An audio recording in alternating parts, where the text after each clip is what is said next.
On November 30th of 2021, around 1 o'clock in the afternoon, Lieutenant Tim Willis doesn't remember exactly what happened immediately upon being informed that there's a possible shooter at the Oxford High School. Doesn't really remember who he called or how he got down in the elevator, but he remembers one thing. Whoever he called, the first thing the caller said was, "It's real." Doesn't really remember the details on how he got there that day. But he did tell you that of all the first responder scenes he's ever experienced in his 20 plus years of being in law enforcement, this was the largest and most serious by far, and the second, what didn't even come close. Ed Wagrowski, who is now works for the Secret Service but was worked for the Sheriff's Office in the Computer Crimes Department, told you that he went so fast that he could barely keep his tires on the road. He told you that he will never forget the look on those kids' faces because they looked like zombies.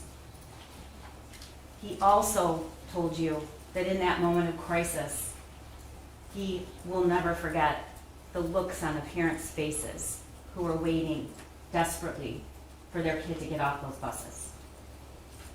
Molly Darnell, a seasoned teacher who had years and years of training on what to do in an active shooter situation, she told you that even though she locked eyes with James Crumbley's son when he fired his SIG 9mm at her and hit her, she still couldn't believe she was shot. She told you that she didn't even put it together when she felt the warmth and burning on her arm. She didn't even trust herself to recognize a voice she'd known for over 20 years outside the door. And you heard from Chrissy Gibson Marshall, an assistant principal who had hours and hours of training on what to do in an active shooting situation. And what did she do? She ran towards the shooter. She ran towards the shooter.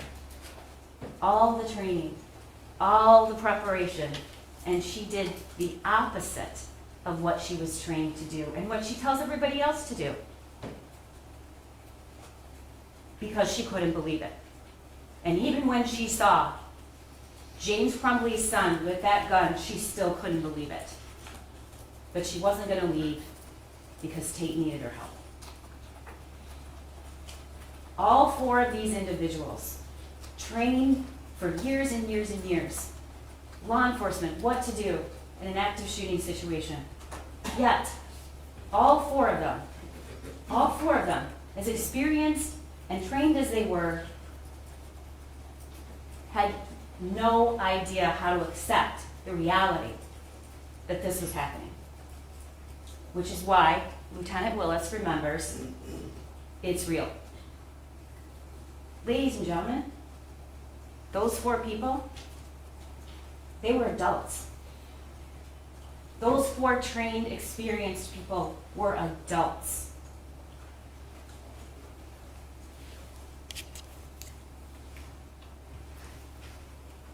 These four were children. And so were the hundreds of kids in that school. What happened that day is about the deaths of these four children and what James Crumbley did and what he didn't do. The shooter has been sentenced and prosecuted and convicted. He pulled the trigger. James Crumbley is not on trial for what his son did. James Crumbley is on trial for what he did and what he didn't do. James Crumbley had a willful disregard of a known danger and it caused the death of 4 students in Oxford High School on November 30th, 2021. Hannah, Madison, Tate, and Justin.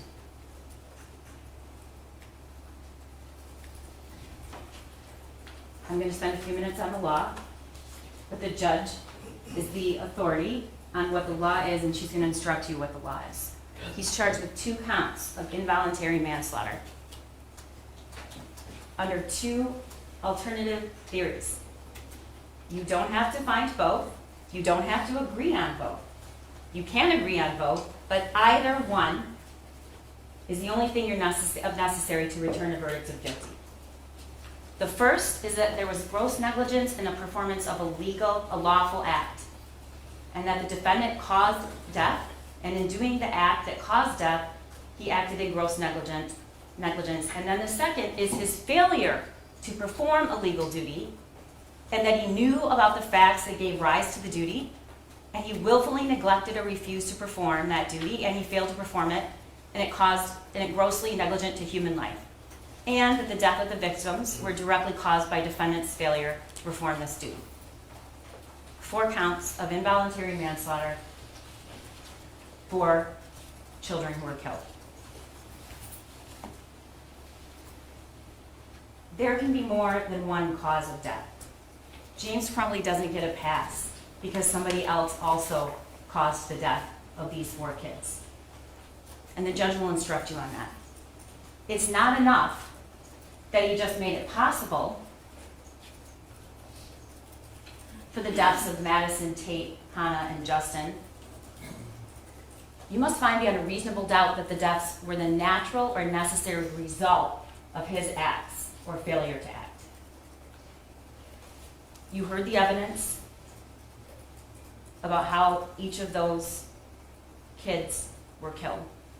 And as previously noted, there can be more than one cause of death.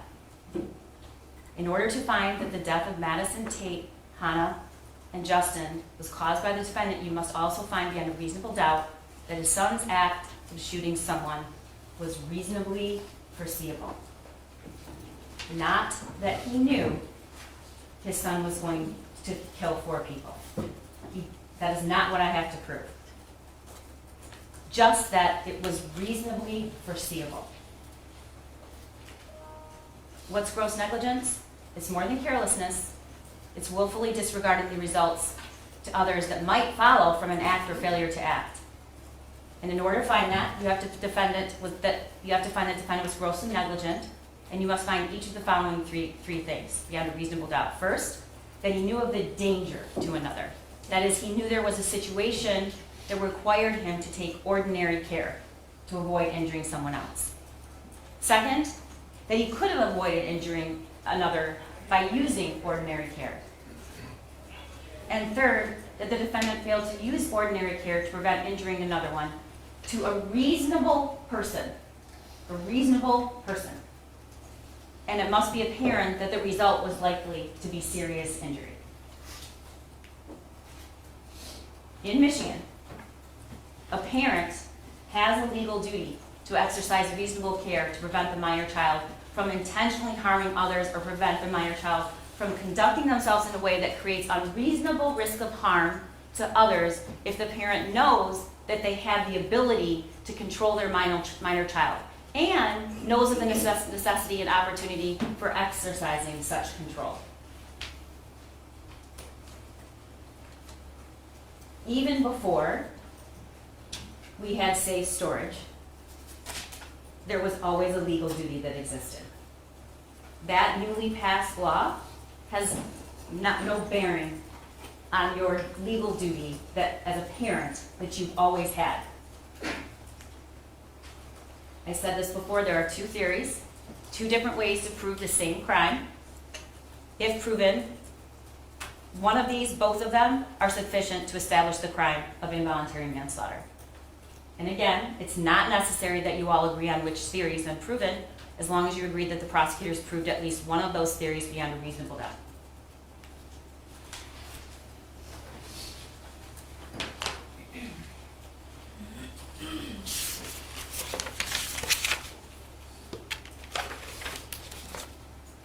I want to stop before I talk about the evidence briefly. I want to note that everyone appreciates how much care and patience you've taken in listening. It's clear and it's obvious, and I thank you for doing that. There are people, though, who think that the prosecutor's job is just to convict people. And that's just not true. It's our job to present you with the facts and tell the truth and to be advocates, and telling the truth sometimes involves showing you things no one wants to see. Sometimes our job requires to produce evidence and testimony and pictures and images that we don't want to show you and no one wants to see them. But that's our job. That's my job. And it's not our job to sanitize, even though that would be easier. It's my job, and it's Mr. Keith's job, to present all the evidence to you and explain why we think the defendant is guilty beyond a reasonable doubt. Mark Keith told you when this trial started that any number of tragically small efforts could have saved the lives of 4 kids. That it was foreseeable and it was preventable. And the evidence presented in the last 5 days has proven that, ladies and gentlemen. James Crumbley was presented with the easiest, most glaring opportunities to prevent the deaths of these 4 students. And he did nothing. He did nothing. He did nothing over and over and over again. And the evidence shows that. This case is not about holding James Crumbley responsible for what his son did. Again, if he knew exactly what his son was going to do, he'd be charged with murder. It's about his legal duty and his failure to perform it, or to perform it in a negligent way. You heard the testimony of Molly Darnell. She told you that the first thing she saw when she looked through the window and saw the gun being raised towards her was that there was no orange tip, which she had learned previously, she doesn't remember where, meant it's a real gun. That he aimed the gun at chest level and he locked eyes with her, and the bullet landed 6 inches from her heart. Ed Wagrowski, who was a member of the Computer Crimes Unit in the Oakland County Sheriff's Office. He told you about what forensic evaluation of cell phone analysis is. He was qualified as an expert. He described his involvement and observations at the school that day. And he told you that he doesn't really respond to incidents like this. He was in computer crimes. No one comes into the office and says you have to respond to a critical incident, except that day. And you could tell that had a great emotional impact on him. He watched hours and hours and hours of videos and images of that school that day to put together the evidence that we were able to present to you today and through the past 5 days. He reviewed all of it and he described and then showed you the path and the camera angles of the shooter's path through the school that day. He also presented the messages between Jennifer and James Crumbley and the messages between their son and his friend. He told you that there were over 20,000 text messages between the shooter and that one friend he had. He also told you in 1 year there were only 65 text messages sent between James Crumbley and his father. James Crumbley, who had either worked at home, was in between jobs, or had DoorDash. James Crumbley, who was the person he dropped his son at school every single morning. He told you that the image of the gun that the shooter shared with his dad was deleted. We played the voicemail from the school on November 29th from Pam Fine, talking about his son searching bullets. He presented evidence that he was aware of that because Jennifer told him about it. She texted, "Did he tell you about what happened at school?" James responded, "Yes." He shared with you the defendant's communications on November 30th of 2021. And important to note, he was able to show you exactly the path that he took. Because of the cell phone data, some of you were probably surprised and a little concerned about how much somebody can actually know what you're doing, but it's a lot. And we know exactly where he was, what he did, who he talked to, and so we could trace his steps, which turns out to be some of the most critical evidence in this trial. He showed you through the DoorDash search warrant returns the locations of what James Crumbley was doing from the moment he left the school that morning until the moment he called 911. And only after he learned that there was an active shooter at the school did James Crumbley go home and look for the gun. Even though from 11 o'clock to 1 o'clock, he had 4 DoorDash pickups and passed his house many times. He was within minutes, many times. And you heard the 911 call by James Crumbley about 14 minutes after he arrived home and discovered that the gun was missing. Bob could tell us, he testified, and we showed you images of the hallway in that school when he processed the scene. And you saw pictures of that. And he told you that a total of 50 fired and unfired cartridges were recovered. And that the shooter fired 32 rounds and 18 were unfired. And we know where he got those 50. You saw that. It's when he pointed them out across the counter when he's with his mom standing a little bit behind her and said, 2. And you also know that James probably knew that because when he was at the substation and they asked about where this gun was, who owns the gun, where's the ammo, he described it as he bought 2 boxes, referring to his son. Bob Catellis told you that those are rods placed in where bullet holes have penetrated that glass. And as you can see, and you saw other images, this was somebody who knew how to use a firearm. And Special Agent Brandon told you that's immediately what he observed.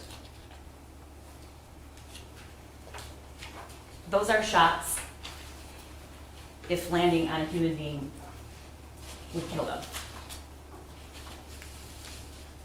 Cammie Batt explained in detail what her requirement is and what she did that day, and that she knew James Crumbley because in June he came in and he bought 2 more guns, one for himself, which the evidence showed, because he told Jennifer how much did your gun cost? It was $300. And then there was another gun, which was his son's, a Derringer, and you saw the Derringer.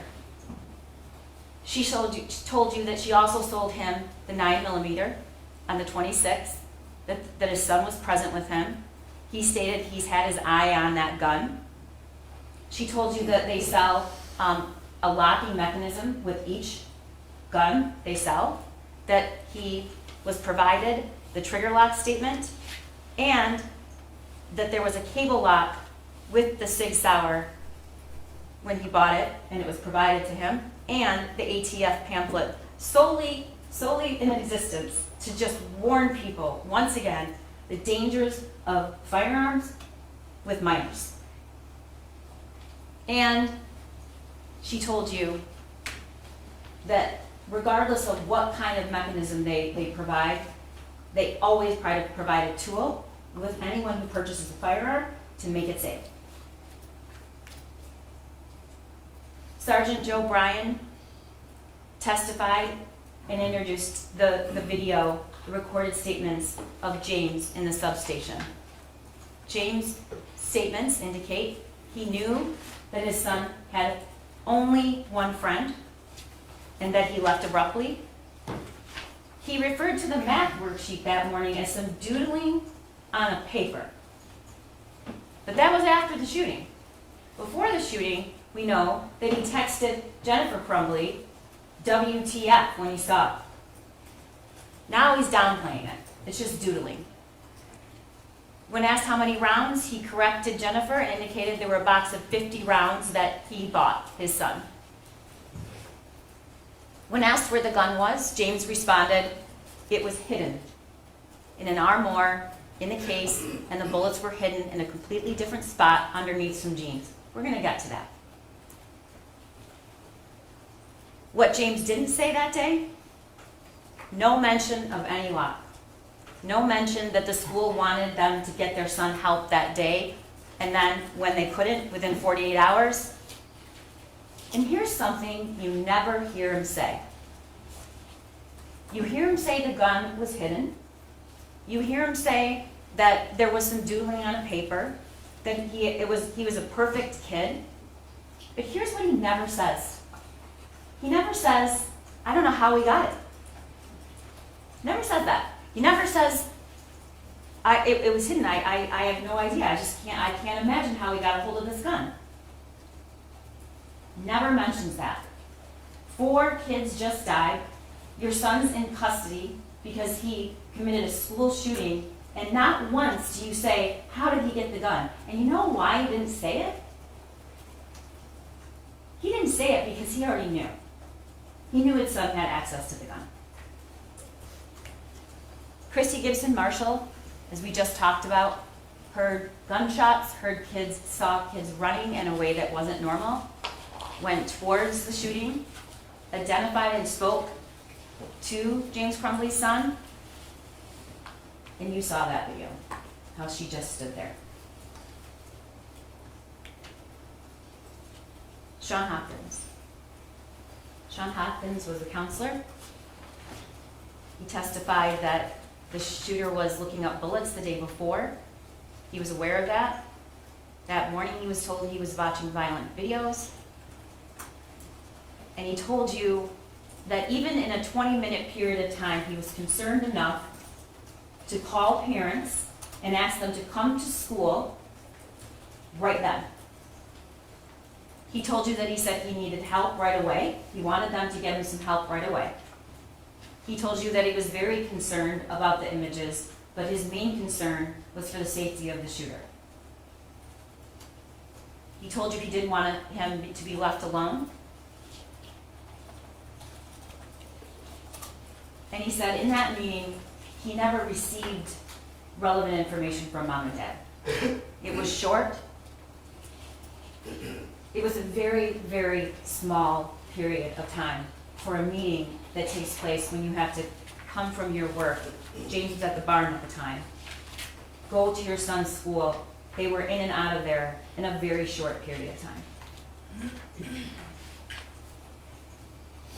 He testified, they said that just couldn't happen today. They had to work. Now, you've heard the testimony. You know what James Crumbley was doing as employment during that time. And defense counsel and I agree. That is a worthy endeavor, being employed regardless of how you choose to do it. But what's important to note is that DoorDash is not something that you can create your own hours. You can work when you want. It's not compulsory. You can work on the weekends. You can work anytime. Nick Ejak is the Dean of Students, testified that he was also at the meeting and that James Crumbley seemed irritated. And that at the time they knew only a fraction of what was going on. No one told anybody at the school they just purchased him a gun. Neither one of them, James Crumbley didn't say, you know what, we had this fight before, they mentioned about the fight the night before about grades, but didn't really discuss it as a big deal. Didn't really discuss the gravity of what it was like for his son, who had one social connection to the outside world, and that person abruptly left with, and that his son found out because he just stopped texting him back. And that he was obviously so concerned and upset that he communicated that to his father because his father reached out to the friend's father. He didn't say that. He didn't say that the weapon wasn't secure. He didn't say that there had been signs that something wasn't right. Now, you may not like what the two people who were employed by the school and had contact with the Crumbleys that day did. You may not like it. I don't like all of it either. But my job isn't to present to you the evidence that just looks good for my case. My job is to present evidence to you, all of it, because this is about the truth. But he doesn't get a pass because you don't think the teachers did enough. He doesn't get a pass for that. And the blame shifting is only meant to send a message, I'm not accountable here at all. Even though I bought the weapon. Even though I didn't secure it. Even though I never got help from my son. Even though I could have taken him that day. Special Agent Brandon testified where he was when he heard about the shooting, what he did when he got to the school, how he traced the gun, how he found out who owned it. He watched the surveillance. He noticed a couple things that were really concerning to him. One, it was somebody that was proficient with a firearm. He did what's called a combat load, which is unusual. The way his stance was, the shot he took that killed Tate. This wasn't somebody that wasn't experienced with a firearm. And logically, he wanted to know where this person was taught how to handle that weapon, where that minor was taught, that 15-year-old. And he discovered that. He testified that the cable lock that was seen in pictures was sold with the SIG, and it was the cable lock that was seen in the photos. And then he testified that they found that cable lock shoved in another gun box in the kitchen in a cabinet behind a door.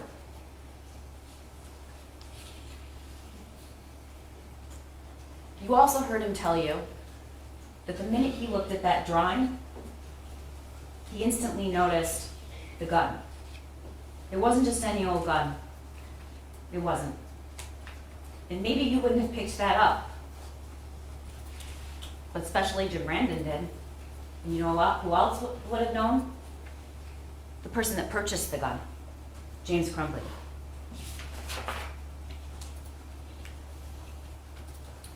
Detective Stoyak talked to you about the search. You saw pictures of the search and the house.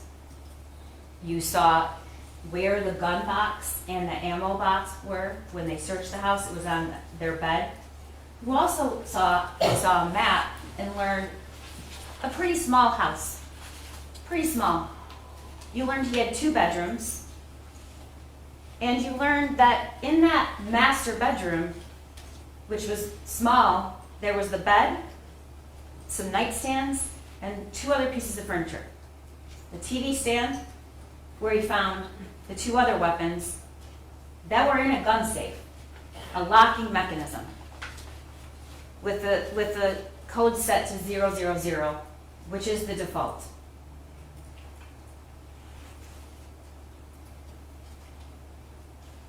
Detective Stoyak and told you what others did. He never, ever, ever said that SIG was locked. He said it was hidden. David Hendrick is in charge of the fugitive apprehension team. You learned what that is from 2 law enforcement officials. You learned that on the day the defendants were charged, they left a hotel in Auburn Hills, local, and drove all the way to Detroit in a building that is meant for businesses, not retail. People don't sleep there. And you heard what it was like when he arrived on the scene, when they were searching for James Crumbley and his wife. You heard through the the body cam of the Detroit officer, and you heard from Officer Hendrick, and you heard from Luke Kirtley that it was extremely loud. There were dozens and dozens and dozens of law enforcement, and most of them SWAT. Luke Kirtley told you about how James Crumbley was discovered that night. And the only reason he knew it is because it was all over social media with the description, the license plate, and picture of James Crumbley and Jennifer Crumbley. Why? Because they were charged. And even before they were charged, there was a lot of speculation about them being charged.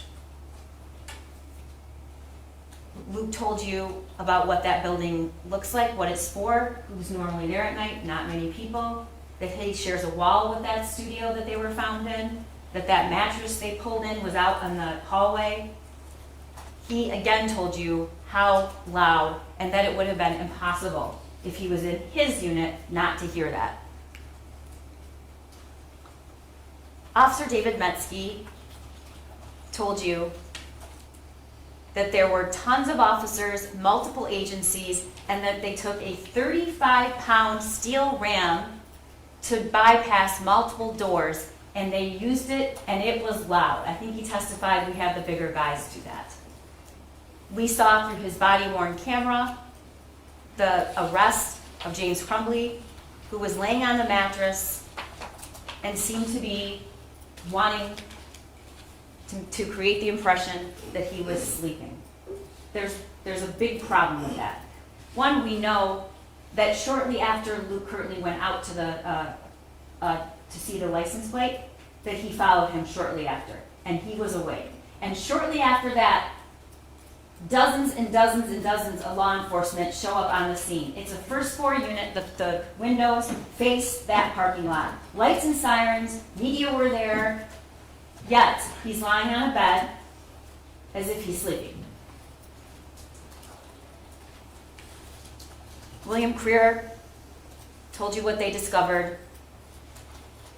They had bought and purchased, they had purchased items with them, socks, new socks, they had clothing, they had food, there was a whiskey bottle in the trash can, there was ice. But here's the thing that was the most compelling about his testimony. The bag with the 4 phones that were turned off and $6,000 of cash was stored on the other side of the room from the backpack in a lid in a plastic bin with a lid on it. That is strong circumstantial evidence, which is used in this country every day to convict people, that was placed there in hopes that no one was going to find it. $6,000 cash, 4 cell phones turned off, which is odd if you're really trying to get up in the morning and go somewhere, and the alarm was set on one of those phones, but they were off.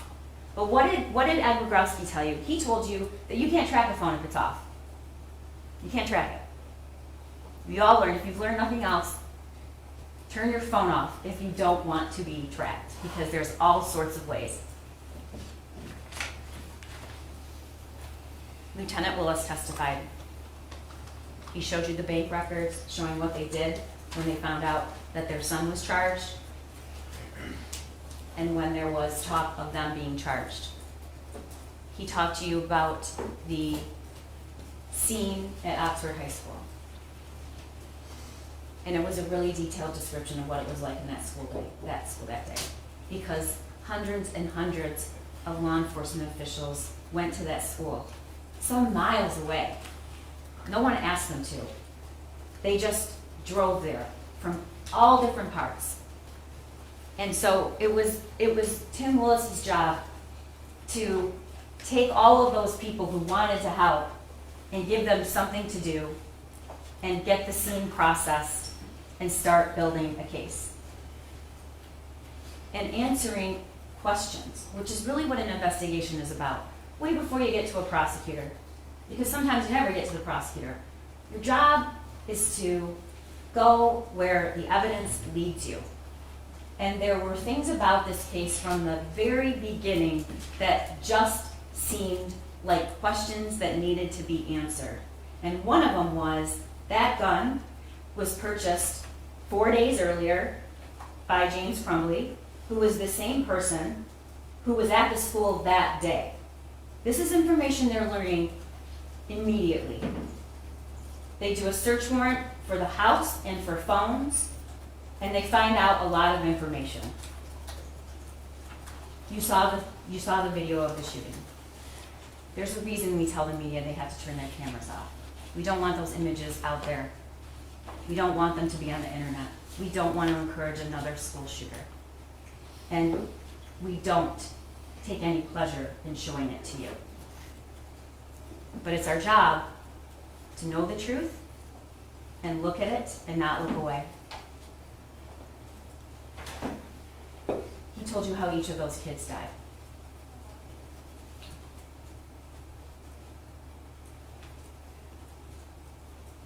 Hannah was hit immediately after he left the bathroom. You saw the image and it was described to you. Madison Baldwin didn't run. She crouched down. There was a door 4 feet from her. And she put her hands over her head. And he walked right up to her and he shot her at close range in the head. Tate was shot. I talked about that shot he took as he was coming in the door. He had his headphones on. He didn't even know what was going on. And Justin Schilling was shot in the bathroom after several minutes of being in there. It wasn't immediately. Shooter went into the bathroom, stayed there. Justin knew the shooter was there. And there was another student in there as well. You saw him running, Keegan. And he ran after James Crumbley's son shot Justin Schilling, execution style.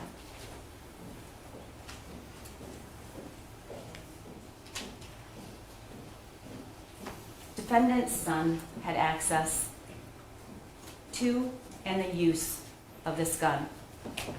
It was preventable and it was foreseeable.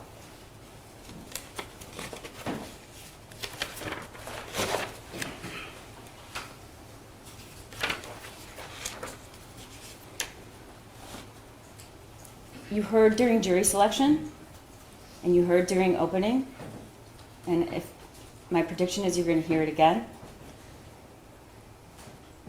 that this could be you. This could be any of us. This is what this is their defense, that this could be you if you let your kid drive a car or leave with a sharp object. This couldn't be everybody. This couldn't be the person that takes their kid hunting. This couldn't be the person that buys a gun for their child to use, for their minor child, for their use. That doesn't create a criminal charge, ladies and gentlemen. It couldn't happen simply because you purchased a firearm or simply because you let your kid drive a car.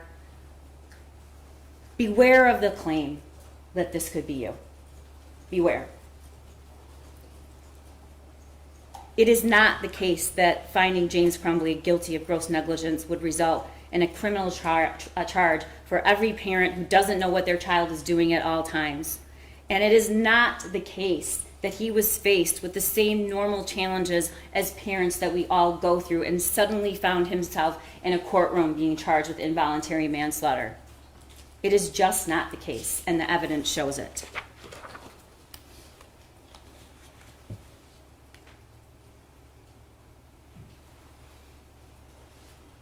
In June, the Derringer and the Caltech were purchased by James Crumbley.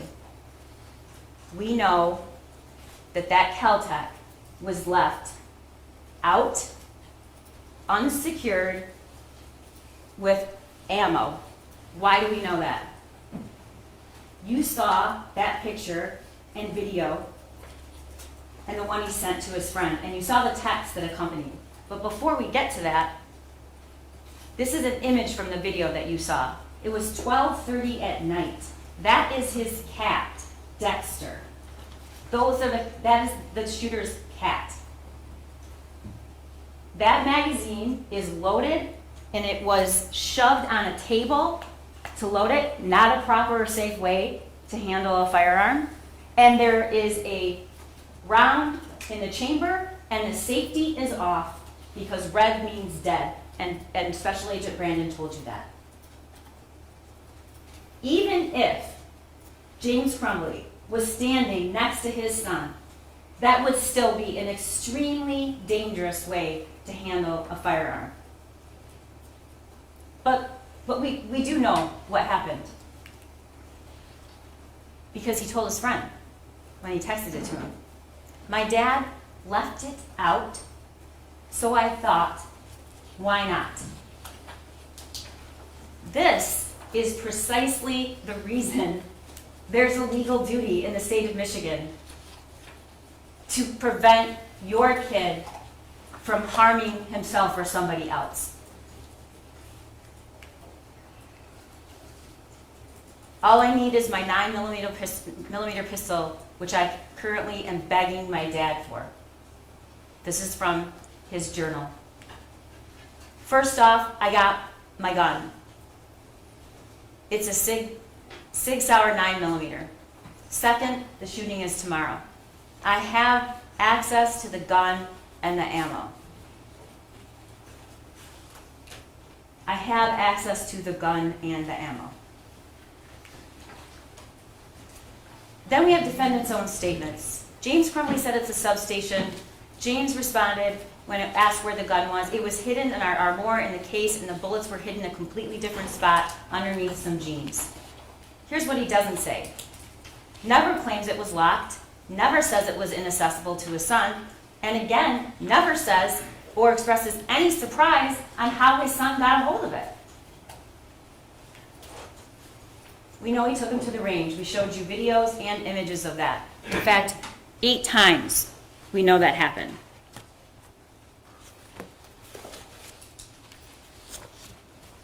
We know that throughout June, July, August, September, October, by November, when he begged his dad for the 9mm, and he actually did buy it for him, now he's at the point where he can instruct other people.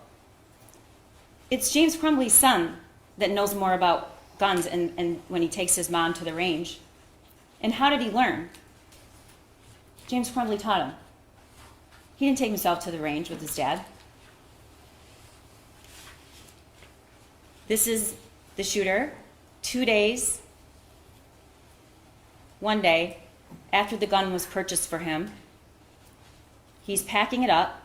What don't you see? The cable lock. It's not even in a case anymore. And there it is. That's the cable lock that was provided that day with the pamphlet and with the gun. Just the day before. It's already out of the case. Here's where the other 2 guns were found in that bedroom, in defendant's bedroom,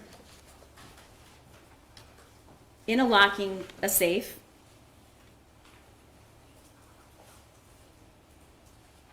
in the TV stand. The code was 000. The important thing is that the SIG could not fit into that gun safe. Could not fit it. It's impossible. But the other important thing is you're hearing a claim that James Crumbley didn't think that he had to lock his weapon up. Okay. It's not about whether you locked the weapon. It's about whether you made it secure. And we already know he felt the need and understood his duty to lock the other 2.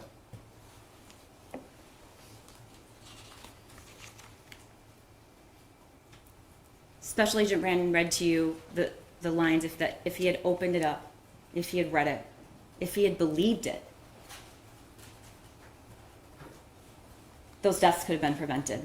If he had just read it and just did the simplest of things. This is the crime scene. There were 32 shots fired that day by James Crumbley's son. How do we know this was foreseeable? The shooter says in his journal, "I have zero help for my mental problems, and it's causing me to shoot up the fucking school." You heard a lot during during jury selection and opening about kids exaggerate to their friends. This is his journal. He's not sending it to a friend. He's expressing his state, which was desperate because he needed help. "I want help, but my parents don't listen to me, so I can't get any help. My parents won't listen to me about help or a therapist. I can't even say with a straight face or even find a way to explain the rationale behind a 15-year-old that desperate writing that in a journal because he was exaggerating or lying." We have the text between James Crumbley's son and his friend about exactly what he wrote about in the journal. He hears people talking to someone in the distance. "I actually asked my dad to take me to the doctor yesterday, but he just gave me some pills and told me to suck it up." Again, teenagers exaggerating to make themselves look better, to impress. None of these text messages to his friend make him look better. None of them make him look impressive. They just make him look desperate and sad and wanting help. "I'm having bad insomnia and paranoia. I need help. I was thinking I could call 911 so I could go to the hospital." This was in April. "But then my parents would be really pissed. I'm going to ask my parents to go to the doctors tomorrow or Tuesday again. But this time I'm going to tell them about the voices. And then on April 5th, like I am mentally and physically dying." What did James Crumbley know? He knew the family dog had died. A grandmother had just died. His son's only friend, the one person he had any social contact with, abruptly leaving. Can't even text him.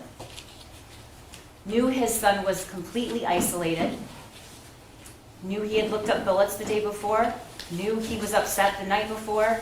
Knew he had been watching videos that morning, violent videos. And then he sees that drawing. He sees that drawing that morning when he goes to the school, and what does it say? It says, "Help me." How many times does this kid have to say it? He says it in his journal, he says it to his friend, and what is he saying? "I asked my parents, I asked my dad." And then if that isn't enough, he writes the words, "Help me," on a piece of paper. And his parents, James Crumbley, is called to the school to see it. And what does he say? He says, "We gotta go to work." He describes his son as a perfect kid, never gets in trouble. Well, you know, if you have a perfect kid that never gets in trouble, being called to the school abruptly that day and asked to come and saying your kid needs help is about 100 out of 10 in terms of how troubling it is for a parent, if it's that unusual. He knows his son is proficient with guns because 4 days earlier he purchased that weapon for him. This is James Crumbley's son on the morning of the shooting, November 30th, being dropped off like every day by James Crumbley. And here's the worksheet. The thoughts won't stop. Help me. You have a picture of someone bleeding with bullet holes. You have a picture of the exact gun. It says blood everywhere. My life is useless. The world is dead.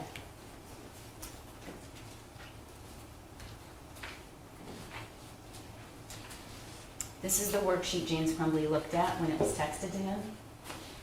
This is the worksheet he sat and looked at when he sat in that counselor's office. Those are the words he was reading when his wife said, "We can't do that today. We have to work." And he said nothing. And he leaves with a piece of paper with the names to call. This is what he was looking at. And there's the piece of paper. it took just one tragically small measure of ordinary care to avoid 4 deaths.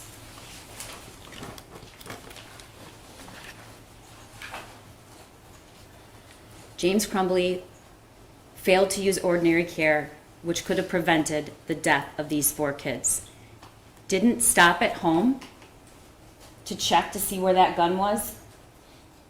Even though you can't take him, which we know he could have driven around with him. He could have not done any DoorDash round until Jennifer comes back from work. He could have gone to see where that gun was. We know that in his door dashing, he was minutes away from 11 o'clock to 1 o'clock. He didn't search or ask to see the backpack, never thought then to say, hey, can I talk to you out in the hall? Or, hey, where's that gun? Didn't ask his son where that gun was, didn't check the journal, despite acknowledging he had one, didn't lock and secure ammunition, didn't lock or secure the gun, didn't take his son home, didn't take him to get this care that a counselor's telling you he needs, didn't say, we bought him a gun 4 days ago as an early Christmas present, and didn't tell the school much relevant information at all, and Sean Hopkins told you that. He also didn't disclose any of the instances that you were shown throughout this trial. That there was a message in March about him doing something stupid. Jennifer Crumbley was concerned about it. James was always home. Is he home yet? Is he home yet? Is he home yet? Leave me alone, I have to work. He's fine, is what he says. The incident about giving him melatonin and him being worked up, didn't tell him that he'd asked him for help and asked to go to the doctor, told him to suck it up. Didn't say about the friend and how it was his only person he ever had any social contact with, that there were multiple guns in the home, that he was begging for a 9mm. James Crumbley never even shot that gun. He didn't fire it once. He had it, he purchased it on Friday.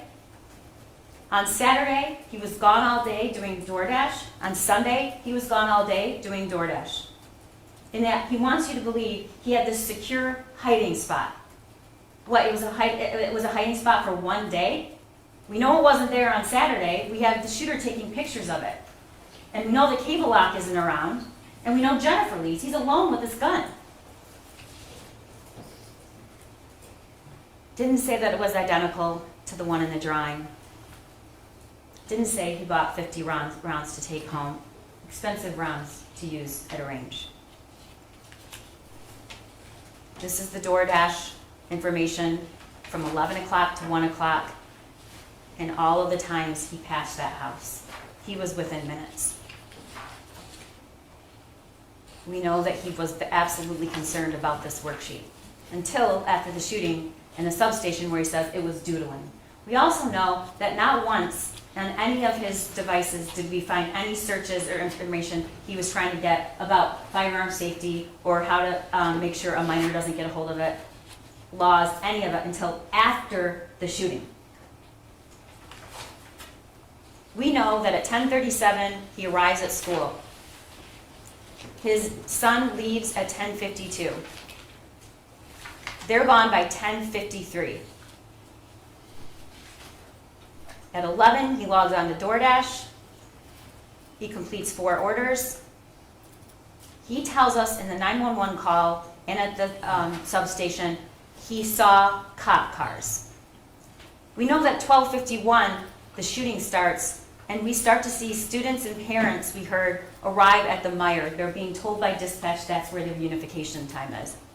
James drops off his last order at 1:01. The email comes out from the school at 1:09. At 1:11, James is in the Meijer parking lot. It's unclear exactly why. He calls his wife for 57 seconds. That's the call lasts 57 seconds. He's on the phone with her for 10 minutes and 19 seconds. He gets home at 1:20. During that call, she texts her boss, the gun is gone and so are the bullets. So we know that by 1:23, both of them had knowledge about that. He calls her again 1:30 to 1:33, another 3 minutes, and finally calls 911 at 1:34.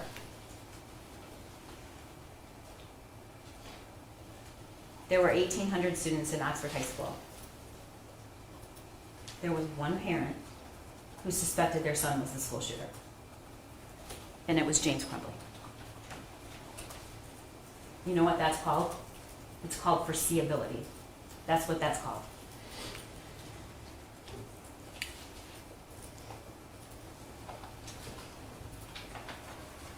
What's the location of your emergency?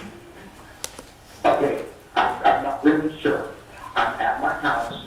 There's an active shooter situation going on at the high school. My son goes to the high school. I have a missing gun at my house. I need an officer to come to my house right away, please. Okay, I'm not going to be able to send anybody to your house right now, sir. They're on the active shooter situation right now. I understand that. There's a missing gun there. I have a missing gun, and my son is at the school, and we had to go meet with the counselor this morning because of something that he wrote on a test paper, and then I was down, and I saw a whole bunch of cops going somewhere, and I made sure that I wanted to get to the high school, see someone going to the high school, and then somebody told me that there was an active shooter, and then I raced home just to find out. Okay, and I think my son took the gun. I don't know if it's him. I don't know what's going on. I'm really freaking out. My son's name is Ethan Crumbley. C-R-U-M-B-L-E-Y. C-R-U-M-B-L-E-Y. All right, sir, I'm going to put you on hold for just 1 second, okay? Next to Dr. Cookman, come in and see if I can do anything for you, okay? We'll put you on hold. Thank you. Okay, then.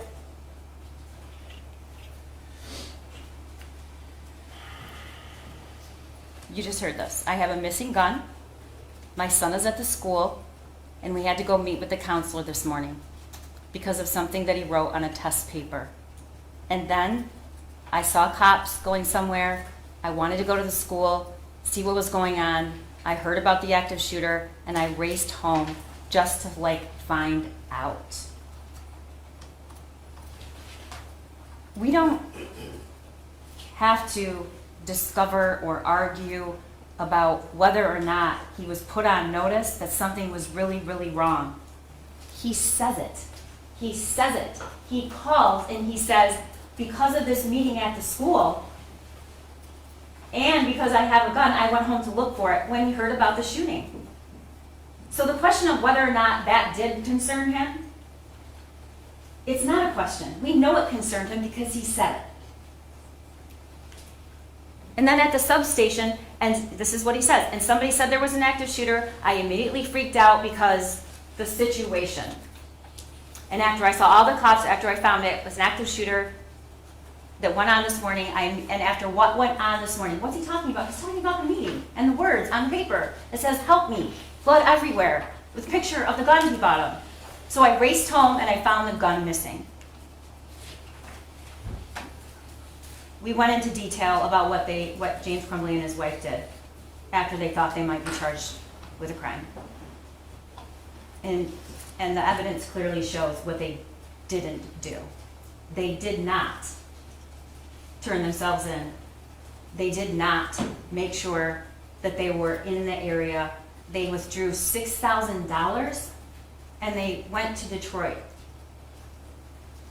and turned the car around so the license plate is not facing, and didn't go out and buy that stuff themselves. They sent somebody else. And lastly, defendant conflicts his own statements. At the substation, the drawing was doodling. When he received it from his wife, he's concerned, my God, WTF. He says at the substation, I immediately raced home and found the gun, and that's when I called you. I called you guys right away. It was 14 minutes after he got home.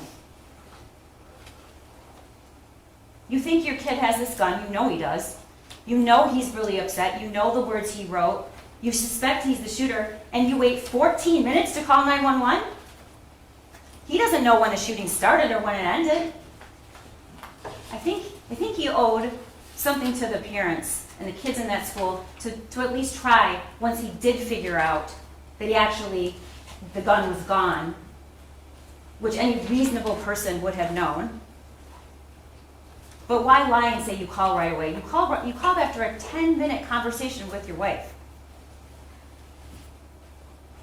At the substation, he's a perfect kid, doesn't get into trouble, yet he was looking up bullets, and yet they were called to the school, and the drawing, he doesn't say that, or what the drawing was really about. It's a downplaying situation, and then he says the gun was hidden.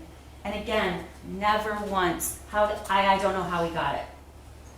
Never once says that.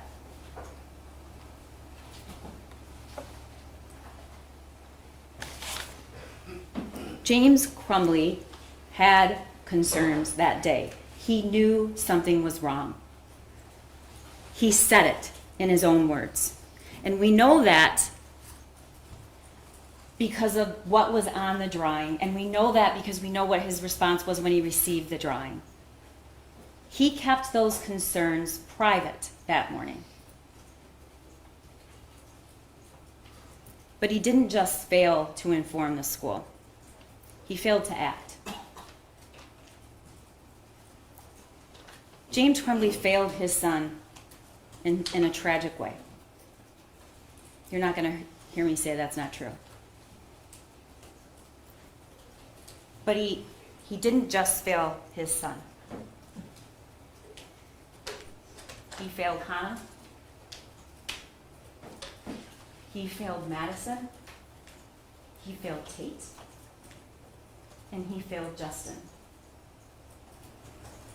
He failed to perform his legal duty to prevent these kids from being killed. And he failed their parents too. And I ask that you find him guilty. Thank you.